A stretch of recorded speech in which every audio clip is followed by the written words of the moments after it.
Good morning everyone, কেমন আছো তোমরা সবাই? আশা করি সবাই অনেক ভালো আছো আর আমিও অনেক ভালো আছি। তো দেখো, আজকে সকালবেলা প্রচুর পরিমাণে রোদ দেখেই ভালো লাগছে। আমার ব্যালকনির গাছে একেবারে রোদের ঝলক এসে পড়েছে। একেবারে ভোরবেলায়, এখন বাজে ভোর 6টা। তো প্রতিদিন তো ভোর 6টা বাজেই ঘুম থেকে উঠি, আর কখনো কখনো তারও আগে। তো 6টা বাজে উঠেই আগে ফ্রেশ হয়ে রান্নাটা করতে হয়, কারণ সকাল সকাল সবার অফিস আছে, যে যার মতো কাজে চলে যায়, অফিসে চলে যায়। তো এই জন্য এখন সকালবেলা ঘুম থেকে উঠেই ভাতটা বসিয়ে দেব। এই জন্য চাল ধুয়ে নিচ্ছি। আর সবাই তো এখনো ঘুমাচ্ছে, দু একদিন হয়তো মেঘা প্রিন্স একটু তাড়াতাড়ি উঠে যায়, কিন্তু আজকে আর এখন পর্যন্ত ওঠেনি। উঠেছিল একটু সকালবেলা, মনে করো 5টা বাজে উঠেছিল প্রিন্স, তারপরে আবার ঘুমিয়ে পড়েছে। তো এদিকে আমি ভাতটা বসিয়ে দেব, তারপরে তরকারি কাটবো, রান্না করব।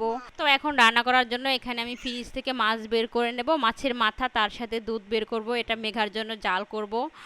তো ঘুরিয়ে ফিরিয়ে দেখছিলাম যে ফ্রিজে আর মাত্র কয়েক ভাগেই মাছ আছে, যেহেতু মাস প্রায় শেষ, সেজন্য মাছ কমই আছে ফ্রিজে। আর এদিকে দুধটা বের করে একটু ভিজিয়ে রেখেছি জলের মধ্যে, তাহলে কিন্তু তাড়াতাড়ি গলে যাবে। তো দুধটা মেঘার জন্য জাল করব, তার সাথে খিচুড়ি রান্না করব, আর মিষ্টি কুমড়ার ভাজি করব, তার সাথে পটল আলু মিক্সড করে মাছের মাথা দিয়ে রান্না করব।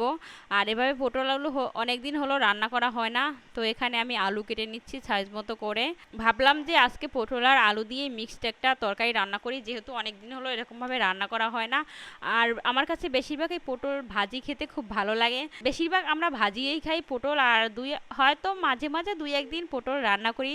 যদিও মাছের মাথা থাকে তাহলে পটল আর আলু দিয়ে রান্না করি, তাহলে কিন্তু খেতে দারুণ লাগে। এদিকে আমার পটল আলু কাটা শেষ, এখন আমি মিষ্টি কুমড়া কেটে নেব, মিষ্টি কুমড়া ভাজি করব আর পটল আলু দিয়ে রান্না করব। আর ভাতও প্রায় আমার হয়ে আসছে, আর প্রায় 7টাও বেজে গেছে। তো তাড়াতাড়ি রান্নাটা শেষ করতে হবে। তো মেঘার বাবার তো অফিস আছে, সে অফিসে চলে যাবে 7:30টার দিকে, এজন্য একটু তাড়াহুড়া করে সকালবেলা রান্না করতে হয়। তো মিষ্টি কুমড়া কাটা শেষ, সমস্ত তরকারি কাটা বাছা শেষ হয়ে গেছে। এখন ভাবলাম যে ভাত এক পাশে হচ্ছে আর অন্য পাশে মিষ্টি কুমড়া ভেজে নিই। আর এখন দেখো সকালবেলা একেবারে ভোরবেলা কারেন্ট চলে গেছে, তো একেবারে অন্ধকার দেখাচ্ছে, তাই না বলো? তো কি করব, কারেন্ট চলে গেলে এরকম অন্ধকারেই রান্না করতে হবে। আর এদিকে আমি প্রিন্সের জন্য খিচুড়ি রান্না করব, এর জন্য চাল আর ডাল একটু আগে থেকে ভিজিয়ে রাখছি, যাতে খুব তাড়াতাড়ি মানে চাল আর ডাল সেদ্ধ হয়ে যায় আর তাড়াতাড়ি খিচুড়িটা রান্না করা যায়। তো মিষ্টি কুমড়া এক পাশ হয়ে গেছে, আমি অন্য পাশ ফিরিয়ে দিচ্ছি, ফিরিয়ে দিয়ে আবার একটু ঢাকনাটা ঢেকে দিয়েছি। তো এভাবে করে আমার মিষ্টি কুমড়া ভাজা হয়ে গেছে, এবার আমি তুলে নিচ্ছি। আর এরপর পটল আলুর তরকারিটা রান্না করলে হয়ে যাবে। আর এক পাশে আমি মেঘার জন্য দুধ জাল দিয়ে দিয়েছি, আর মিষ্টি কুমড়াও হয়ে গেছে। তো এখানে আমি মাছের মাথা ভেজে নিচ্ছি। তো ওই সাইডে জানলাটা খুলেছি, এজন্য মনে হয় একটু অন্ধকার আরো বেশি দেখাচ্ছে। তো কি করব, দেখো কারেন্টও নাই, এজন্য একটু অন্ধকার লাগছে। আর মাছের মাথা তো এদিকে ভাজা হচ্ছে, আর অন্যদিকে টুকটাক একটু কাজ করে নিচ্ছি। আর দুধটাও প্রায় জাল করা হয়ে গেছে, দুধ জাল করা হলে ওই পাশে চুলায় খিচুড়ি রান্না করব। আর এদিকে আমার ভাতও হয়ে গেছে। তো মাছের মাথা ভেজে নিয়েছি খুব সুন্দর করে। এবার পটল আলু আর সমস্ত মশলা, তেল, হলুদ মরিচ, মানে হলুদ মরিচ লবণ সব কিছু দিয়ে খুব সুন্দর করে একটু কষিয়ে নেব, তারপর জল দিয়ে দেব। তো খুব সুন্দর করে পটল আর আলু আমি এখানে কষিয়ে নিচ্ছি। আর পটলের কিন্তু একটা অন্যরকম একটা গন্ধ থাকে, আর এজন্য পটলটা একটু খুব ভালো করে কষিয়ে নিতে হয়, না হলে পটলের যে গন্ধটা ওটা পুরোপুরি একেবারে কাঁচা কাঁচা থেকে যায়। এজন্য খুব সুন্দর করে পটল আর আলু মশলার সাথে কষিয়ে নিচ্ছি। এদিকে পটলের তরকারিটা বসিয়ে এখানে মেঘার বাবার জন্য ভাত তরকারি সব কিছু রেডি করেছি, সে এখনই উঠে যাবে। এদিকে মেঘা প্রিন্সও ঘুম থেকে উঠে গিয়েছে, ওরা বাবার সাথে একটু খেলা করতেছে। এদিকে পটল আর আলুর তরকারিটা প্রায় রান্না করা হয়ে গেছে, আর ওই অন্য পাশে আমি খিচুড়ি রান্না বসিয়ে দিয়েছি। তো এদিকে রান্না হতে হতে আমি যে কাপড়গুলো আছে সেই কাপড়গুলো একটু ধুয়ে নিচ্ছি। তো আজকে সকালবেলাও অনেক রোদ উঠেছে, এজন্য ভাবলাম যে সকাল সকাল সমস্ত কাপড়গুলো ধুয়ে নেড়ে দিই, তাহলে তাড়াতাড়ি শুকিয়ে যাবে। আর সকাল সকাল এই সমস্ত কাজ করলে আসলেই খুব ভালো লাগে, মানে সারাদিনতে তেমন কোনো কাজ থাকে না, আর বাচ্চাদের ঠিকমতো সময় দেওয়া যায়। এজন্য সকালবেলা সবাই বাসায় থাকতে থাকতে প্রায় সমস্ত হাতের কাজেই আমি সেরে নিই, যেমন রান্না করা, কাপড় ধোয়া, তারপর রুম মোছা, এরকম কাজগুলো আমি সকাল সকালেই করে নিই, তাহলে কিন্তু অনেক ভালো হয়, মানে আমার অনেক সুবিধা হয়। যেহেতু প্রিন্স উঠে গেলে তো আর কিছুই করতে পারবো না, এজন্য ও ওঠার আগেই মানে সমস্ত কাজ বাজ সেরে নিতে হয়, বা ও ঠাকুরমা বাসায় থাকতে থাকতে সমস্ত কাজগুলো আমাকে সেরে নিতে হয়। তো এই জন্য এখানে আমি কাপড়গুলো ধুয়ে নিচ্ছি। তো তো অনেক দিন ধরে তো প্রচুর পরিমাণে বৃষ্টি ছিল, আর এই 2-3 দিন যাবত একটু অনেক সুন্দর রোদ উঠেছে, যেই কারণে মানে কাজ করে ভালো লাগছে। কারণ একটানা বেশি দিন বৃষ্টি তো আর ভালো লাগে না, বৃষ্টি ভালো লাগে কিন্তু তারপর এত পরিমাণে বৃষ্টি ভালো লাগে না। তো 2 দিন থেকে রোদ উঠেছে, এজন্য খুব ভালো লাগছে। আর রোদ দেখে আমি সকাল সকাল সমস্ত কাপড়গুলো ধুয়ে নিই, যাতে খুব তাড়াতাড়ি শুকিয়ে যায়। আর আমার কাপড় লাঞ্চের আগেই মানে দুপুরের আগে আগেই সমস্ত কাপড় শুকিয়ে যায়, যেহেতু প্রতিদিন সকালবেলায় একেবারে কাপড় ধুয়ে দিই। যদি রোদ থাকে তাহলে বেশি সময় লাগে না। তো এদিকে কাপড় ধোয়া হয়ে গেছে, এখন মেঘামণি উঠে গেছে ঘুম থেকে, ওকে ব্রাশ করিয়েছি। তারপর ও বলল যে মা আমার ক্ষুধা পেয়েছে, আর ও কালকে রাত্রে ভাতও খায় নাই, ঘুমিয়ে পড়েছিল। এখন ভাবলাম যে ওকে আগে ভাত খাওয়াই, তারপরে বাকি যে কাজগুলো আছে রুম মোছা তারপরে সমস্ত কাজগুলো সেরে নেব। তো বাচ্চাদের আগে টাইম নিয়ে খাওয়াতে হবে, টাইমলি। আর ওরা যখন খেতে চাইবে তখন তো আরও সময় করে সমস্ত কাজ ফেলে ওদেরকেই খাওয়াতে হবে, কারণ বাচ্চাদের তো সবসময় আবার খেতে মন চায় না, যখন যে ইচ্ছা সেটাই করবে। এজন্য সকালবেলায় যেহেতু আজকে ভাত খেতে চেয়েছে আর তাড়াতাড়ি ঘুম থেকে উঠে গিয়েছে, এজন্য ভাবলাম যে ওকে আজকে তাড়াতাড়ি ভাতটা খাওয়াই। আর ওরও প্রচুর পরিমাণে ক্ষুধা লেগেছে, তো ওকে খাওয়ানোর পর তারপর প্রিন্সকে খাওয়াবো। তো দেখো মেঘামণির দুধ দিয়ে ভাত খাওয়া প্রায় কমপ্লিট। দুধ হলে ওর আর কোনো মানে ভাত খাওয়ার জন্য তেমন কোনো সমস্যাই হয় না, ও খুব সুন্দরভাবে ভাত খেয়ে ফেলে। তো দেখো সমস্ত ভাত মেঘা খেয়ে ফেলেছে, দুধ দিয়ে হয়তো মাছ বা অন্য কিছু হলে আর তেমন একটা ভালোভাবে খেত না। এদিকে মেঘাকে তো খাওয়ানো শেষ, আর প্রিন্স একটু ঘুমিয়ে পড়েছে। ভাবলাম যে এই ফাঁকে সমস্ত কাজগুলো সেরে নিই। ওই পাশে রুমগুলো আগে মুছে নিয়েছি, যেগুলো তোমাদেরকে আর দেখালাম না। তো এখন এই পাশে রুমটাই বাকি আছে, আর এই পাশের ব্যালকনিটা বাকি আছে, সেটাই মুছে নেব। তো প্রতিদিন অন্তত একবার মানে সকালবেলা যদি রুম মোছা যায় তাহলেই ভালো হয়। তো আমি হয়তো প্রতিদিন সময় পাই না, একদিন পর পর রুম পরিষ্কার করি, রুম মুছি। আর প্রিন্স তো ফ্লোরে হাঁটাহাঁটি করে, দৌড়াদৌড়ি করে, আর ও এখন সব কিছু ধরে ধরে দাঁড়িয়ে থাকতে পারে। তো এজন্য আর কি রুমটা খুব সুন্দরভাবে পরিষ্কার করতে হয়। তো আমি একদিন পর পর রুমটা পরিষ্কার করি। দেখো এখানে আমি একটু হুইল পাউডার দিয়েছি, তার সাথে স্যাভলন দিয়ে খুব সুন্দর করে রুম পরিষ্কার করি, যাতে কোনো প্রকার জীবাণুও না থাকে আর ময়লাও না থাকে, খুব সুন্দর করে পরিষ্কার হয়ে যায়। তো রুম পরিষ্কার করার জন্য যেটা এনেছিল ওটা দিয়ে মানে পরিষ্কার করতে একটু টাইম লাগে, আর জলটা একটু টানতে একটু সময় লাগে। তো এজন্য ভাবলাম যে যেহেতু তাড়াতাড়ি রুমটা মুছতে হবে, আর মেঘা তো সজাগ আর প্রিন্স তো ঘুমিয়ে পড়েছে, যদি মেঘা হাঁটাহাঁটি করে তাহলে জল থাকলে একেবারে পড়ে যাবে। এজন্য আর কি তাড়াতাড়ি একটা কাপড় দিয়ে তারপরে রুমটা মুছে নিচ্ছি, তার সাথে সমস্ত রুম আজকে মুছে নিয়েছি, তারপরে ব্যালকনি। তো এখন প্রায় সমস্ত কাজ শেষ, আর প্রিন্সও ঘুমিয়ে পড়েছে। ভাবি তো এই ফাঁকে রুমগুলোও মোছা হয়ে গেছে, আর এখন আমি স্নানটাও সেরে নেব। এত তাড়াতাড়ি স্নান করা শেষ। তো দেখো স্নান করে একেবারে রেডি। প্রিন্স কি করো তুমি দেখি? সাজানি সাজছে, সাজানি শুধু সারাদিন সাজবে। কি সাজছ?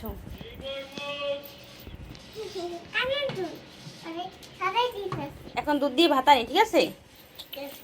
দুধ দিয়ে ভাত খাবা, তারপরে খাবা। তো এদিকে আমার স্নান টান কমপ্লিট। এখন ভাবছি যে 11টা-12টা বাজে, তো এখন যে মেঘাকে আগে খাওয়াই তারপরে আমি ভাতটা খাবো। তো সকালে যে দুধ জাল করেছিলাম তার অনেকখানি রয়ে গেছে, আর এখান থেকেই কিছু নিয়ে এখন মেঘাকে আবার ভাত খাওয়াবো, তারপর আমি খেয়ে নেব। কি খাচ্ছ? কি খাচ্ছ? দেখো দুই বান্ধবী কি করে ব্যালকনিতে। প্রিন্সের স্নান হয়ে গেছে, এক বান্ধবী অন্য বান্ধবীকে সাজিয়ে দিচ্ছে দেখো। তো সবার স্নান কমপ্লিট, মেঘা প্রিন্স তারপর আমিও স্নান করে নিয়েছি, আর মেঘাকে তো খাইয়েছি, প্রিন্সকেও খাইয়েছি। এখন আমিও ভাত খেয়ে নিচ্ছি, প্রায় দুপুর হয়ে গেছে, তো অনেকটা বেলা হয়েছে, প্রচুর ক্ষুধাও লেগেছে, এজন্য ভাত খেয়ে নিচ্ছি। তো ব্যালকনিতে এখানে রেখেছি, ও আর ওই পাশে রুমে আসতে পারতেছে না, এই পাশে রুমে বারবার ডাকতেছে, বারবার ডাকতেছে। কি আসতে পারো না? আসো আসো। এখন পারছে দেখো, এখন পারছে আসতে, ভ্যালকনিতে আটকা পড়েছিল এত সময়। এদিকে দুপুরবেলা সবাই একটু ঘুমিয়েছিলাম, মেঘা প্রিন্স তারপরে আমি। আর এদিকে মেঘা প্রিন্স ও ঠাকুরমার সাথে একটু বাইরে গিয়েছে ঘুরতে বিকেলবেলা। আর আমি ভাবলাম যে এই ফাঁকে সমস্ত কাপড়গুলো গুছিয়ে নিই, তার সাথে কিছু থালা বাসন আছে সেগুলো একটু ধুয়ে নেব। আর দেখো আজকে কাপড়গুলো প্রায় সব কাপড়গুলোই শুকিয়ে গিয়েছে, হয়তো দুই একটা কাপড় একটু ভিজা আছে। তো খুব ভালোই লাগে যখন সমস্ত কাপড় শুকিয়ে যায়। আর বৃষ্টির কারণে এখন আর কাপড় শুকাতেই পারছি না, মানে আজকে ধুলে কালকে শুকাবে এরকম আর কি। আজকে প্রায় সমস্ত কাপড় শুকিয়ে গেছে, আর এই জন্য ভাবলাম যে সমস্ত কাপড়গুলো একটু গুছিয়ে নিই, যেহেতু মেঘা প্রিন্স বাইরে গিয়েছে। আর এই ফাঁকে সমস্ত কাজগুলো টুকটাক যে কাজগুলো আছে সেগুলো সেরে নিয়ে আবার রান্না করতে হবে, প্রায় সন্ধ্যাও হয়ে আসছে। এজন্য ভাবলাম যে সমস্ত কাজগুলো গুছিয়ে নিই, তারপর আবার রান্না বান্না করব। তারপর সেলাই মেশিনে অনেকটা কাজ আছে যেই কাজগুলো আমার করতে হবে। তো দেখো এখানে কাপড়গুলো খুব সুন্দর করে গুছিয়ে নিচ্ছি, এক সাইডে প্রিন্সের সব কাঁথা, অন্য সাইডে প্রিন্সের জামা কাপড়, আর আমার কিছু কাপড়, মেঘার কিছু কাপড়, এগুলোই। তো সমস্ত কাপড়গুলো গুছানো হয়ে গেছে, এবার সুন্দর করে র্যাকের মধ্যে রেখে দেবো। তো আজকে দুপুরবেলা খেয়ে দিয়ে সমস্ত থালা বাসন পড়ে রয়েছে, আর এখন সেগুলোই ধুয়ে নিচ্ছি। আর যেহেতু রান্না করতে হবে সেই জন্য সব কিছু ধুয়ে মুছে রেডি করে রান্নার জন্য প্রিপারেশন নিতে হবে। তো দেখো অনেকটা থালা বাসন রয়ে গেছে, দুপুরে আজকে কিচ্ছু ধোয়া হয়নি, মানে আলসেমির কারণে ঘুমিয়ে পড়েছিলাম। তো এই জন্য ভাবলাম যে এখন যেহেতু মেঘা প্রিন্স নাই, এই ফাঁকে যে কাজগুলো আছে সমস্ত কাজগুলো সেরে নিই। তো সমস্ত থালা বাসন ধোয়া শেষ, গুছগাছ করা শেষ, এখন শুধু রান্নাঘরে এসে রান্না করলেই হবে। এদিকে দেখো আজকে বিকেলবেলাও ফুচকা তারপরে ভেলপুরি নিয়ে আসছে, তো এই জন্য আজকে খেতে হবে, কারণ এই ভাইয়াটা প্রতিদিন আসে না, হয়তো দুই একদিন পর পর আসে। তো একটা ভেলপুরি নিয়ে আসছি, আর মেঘার জন্য ফুচকা নিয়ে আসছি। মেঘার ভেলপুরি খাবে না, এজন্য মেঘার জন্য ফুচকা নিয়ে আসছি। আর এখন মেঘামণি ফুচকা খাবে, আরও ভেলপুরিও খায়। আর আজকে ওর ভেলপুরি খেতে মন চাইছে না, ও বলল যে আমি ফুচকা খাবো, এজন্য নিয়ে আসি। তো দেখো এখানে খাচ্ছে আর বলছে যে অনেক মজা মা, আর একটু টক তো এই কারণে মানে আস্তে আস্তে খাচ্ছে, বলছে মা অনেক টক, তেঁতুল যেহেতু দেওয়া এই জন্য টক তো একটু হবেই। আর বলছে বারবার যে খুব ভালো হয়েছে, দেখো হাত দিয়ে দেখাচ্ছে যে খুব মজা লাগছে খেতে। তো বিকেলবেলা হলেই এটা সেটা খেতে মন চায়, আর যেহেতু ভেলপুরি নিয়ে আসে এজন্য তো আর মিস করা যাবে না। এই ভাইয়াটার কাছ থেকে আমি প্রায় দিনেই ভেলপুরি খাই, খুব ভালো লাগে। অন্য অন্য দোকানের থেকে এই ভাইয়াটার দোকানের ভেলপুরি আমার কাছে খুব ভালো লাগে। তো বিকেলবেলা ব্যালকনিতে বসে বসে এখন ভেলপুরি খাচ্ছি, খুব ভালোই লাগছে। তো মেঘা প্রিন্স বাহিরে চলে গিয়েছে ফুচকা খেয়ে, তারপর আবার বাহিরে চলে গিয়েছে একটু ঘুরতে। কি করবে, ওর ঠাকুরমাকে বাসায় আছে, তার সাথে শুধু ঘোরাঘুরি করছে।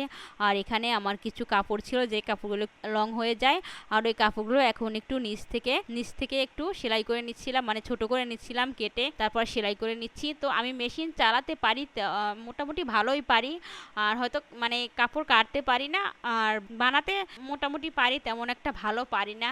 আর দেখো নিজের এই যে টুকটাক কাজগুলো এগুলো নিজের করাই ভালো, আর এই জন্য যেহেতু মেশিন চালাতে পারি এজন্য নিজের এই কাজগুলো টুকটাক অন্য কাউকে দিয়ে না করি, আমি নিজেই একা একা করি।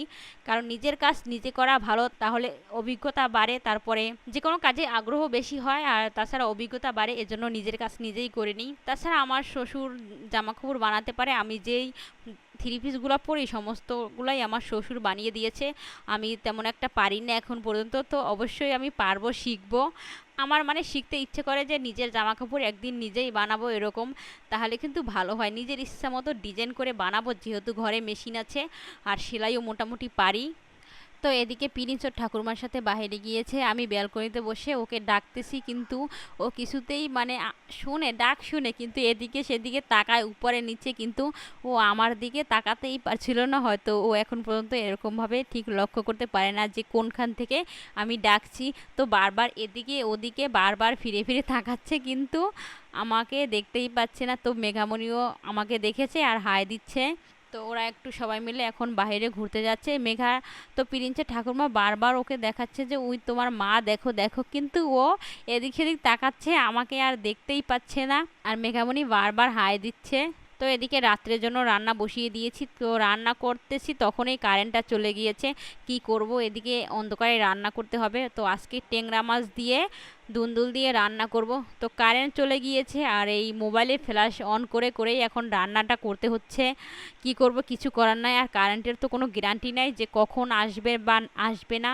এজন্য ভাবলাম যে কারেন্ট না থাকলেও মোবাইলের ফ্ল্যাশ জ্বালিয়ে রান্নাটা সেরে ফেলি। তো আজকে টেংরা মাছ দিয়ে দুন্দুল রান্না করব আর এখানে টেংরা মাছগুলো ভেজে নিচ্ছি। তো দেখো টেংরা মাছ ভেজে দুন্দুল রান্নাটা বসিয়ে দিয়েছি আর এর মধ্যে এখন টেংরা মাছ দিয়ে দিচ্ছি।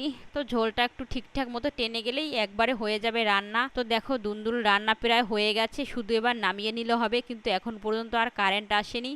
আর এদিকে দেখো আমার শাশুড়ি মা কতগুলো আম নিয়ে আসছে, আমরুপালি, যেগুলো সবগুলো পাকেনি আর এই একটা পেকেছে, ওই একটা কেটে এখন মেঘার বাবাকে খেতে দেবে। তো দেখো এখানে অনেকগুলো আম আর আমগুলোর সাইজ কত বড় বড়। আর দু একদিনের ভিতরে আমগুলো খুব সুন্দরভাবে পেকে যাবে, তখন খুব ভালোভাবে খাওয়া যাবে। তো এদিকে আমার শাশুড়ি কতগুলো আম নিয়ে আসছে, অন্যদিকে মেঘার বাবাও আম নিয়ে আসছে, আর ওইদিকে আমার শ্বশুরমশাইও একটা বড় দেখে কাঁঠাল নিয়ে আসছে। আজকে মনে হচ্ছে যে আমাদের বাসায় আম কাঁঠালের হাট বসেছে এরকম আর কি। তো দেখো আমের কালারটা কত সুন্দর, একবার টক টক করছে। আর এই আমরুপালি আম খেতে কিন্তু দারুণ মিষ্টি হয়। তো দেখো ওই আমগুলো তো আমার শাশুড়ি মা নিয়ে আসছিল। আর ওই পাশে যে এখন আমি যে আমগুলো কাটতেছি ওগুলো মেঘার বাবা নিয়ে আসছে। এগুলো দিয়ে এখন রাত্রে আম আর দুধ দিয়ে ভাত খাওয়া হবে। তো এই জন্য এই আমগুলো কেটে নিচ্ছিলাম। এই আমগুলো আমরুপালি আমের মতো ততটা মিষ্টি না, ততটা ভালো না। তো এদিকে আম কাটতে কাটতে কারেন্টও চলে আসছে। তো দেখো আমগুলো দেখতে খুবই ভালো লাগছে। আর ওই পাশে দেখো কাঁঠাল, বড় দেখে একটা কাঁঠাল আমার শ্বশুরমশাই নিয়ে আসছে। এদিকে তো আমি আম কেটে নিয়েছি রাতে খাওয়ার জন্য, আর তার সাথে দেখো এক বাটি কাঁঠাল উঠিয়ে নিয়েছি, এখন খাবো। তো সবাই এখন আম কাঁঠাল, তারপরে আম দিয়ে দুধ দিয়ে ভাত খাবো। তার সাথে তো দুন্দুল দিয়ে টেংরা মাছ রান্না করেছি, আর এটাই হবে আজকে রাতের খাওয়া। তো একেবারে জমে যাবে। তো আজকের মতো এ পর্যন্তই, দেখা হবে পরবর্তী নতুন কোনো ভিডিওতে। সেই পর্যন্ত তোমরা সবাই ভালো থাকো, সুস্থ থাকো। ধন্যবাদ সবাইকে।